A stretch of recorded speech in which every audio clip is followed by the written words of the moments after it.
తిరుమల లడ్డూ ఉదంతంలో జగన్మోహన్ రెడ్డి అనుసరించినటువంటిది ఆ రోజున press meet పెట్టారు, మాట్లాడారు, అయిపోయింది. మిగతాది పార్టీ వాళ్ళు మాట్లాడుతున్నారు.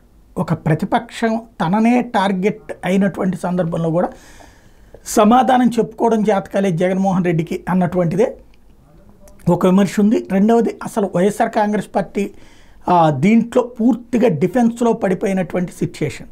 ఈ సందర్భంలో ఇప్పుడు మరి అందరూ చెప్పడం వల్ల స్పందించారేమో తెలియదు కానీ జగన్మోహన్ రెడ్డి తిరుమల పవిత్రతను, స్వామివారి ప్రసాదం విశిష్టతను, వెంకటేశ్వర స్వామి వైభవాన్ని, టీటీడీ పేరు ప్రఖ్యాతుల్ని, వెంకటేశ్వర స్వామి ప్రసాదమైన లడ్డూ పవిత్రతను, రాజకీయ దుర్బుద్ధితో కావాలని అబద్ధాలాడి జంతువుల కొవ్వుతో కల్తీ జరగనిది జరిగినట్టుగా, ఆ కల్తీ ప్రసాదాన్ని భక్తులు తిన్నట్టుగా అసత్య ప్రచారంతో ముఖ్యమంత్రి హోదాలో ఉన్న చంద్రబాబు గారు తిరుమల లడ్డూను, వెంకటేశ్వర స్వామి విశిష్టతను అపవిత్రం చేసినందుకు, చంద్రబాబు గారు చేసిన ఈ పాపాన్ని ప్రక్షాళన చేసేందుకు రాష్ట్ర వ్యాప్తంగా ఆలయాల్లో సెప్టెంబర్ 28 శనివారం రోజున పూజల్లో పాల్గొనాలని చెప్పి వైఎస్ఆర్సీపీ పిలుపునిస్తోందని జగన్మోహన్ రెడ్డి పిలుపునిచ్చారు.